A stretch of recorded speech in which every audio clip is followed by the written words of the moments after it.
নমস্কার বন্ধুরা, সবাইকে জানাই শুভ সন্ধ্যা। আজ 10ই আগস্ট বিশ্ব জৈব জ্বালানি দিবস। সেই উপলক্ষে আমার নিবেদন প্রকৃতি সুরক্ষা। লেখনী মধুসূদন জানা। জীবাশ্ম জ্বালানিতে বৈশ্বিক উষ্ণায়ন বেশ বাড়ছে অতি দ্রুত। জীবাশ্ম জ্বালানি বাদ দিয়ে বিকল্প যদি কিছু হতো। প্রাণী বৈচিত্র্য ধ্বংসের মুখে, বাড়ছে গরমের তীব্রতা। উপায় তো বের করতেই হবে, না হলে মহাসংকটে মানব সভ্যতা। এ বহাবহতা থেকে মুক্তি পেতে বুদ্ধি সংগ্রামে নেমে পড়ে বিজ্ঞানী। বহু প্রচেষ্টায় হলো আবিষ্কার মহান সৃষ্টি জৈব জ্বালানি। কার্বন মুক্ত প্রকৃতি হবে জলবায়ু পরিবর্তন। বিশ্ব উষ্ণায়ন থেকে মুক্তি পাবে জৈব জ্বালানি ব্যবহারে সকল গ্রহণ। প্রকৃতি থেকে আসে জৈব জ্বালানি, গোবর গ্যাস, আখ থেকে ইথানল।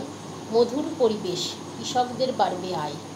জৈব জ্বালানি আনবে বিপ্লব, ভবিষ্যৎ উজ্জ্বল। ভালো লাগলে কমেন্টে জানাবেন। ধন্যবাদ। কবিতাটার একটু অন্যরকম লাগলো বলেই আপনাদের সামনে শেয়ার করলাম। ধন্যবাদ।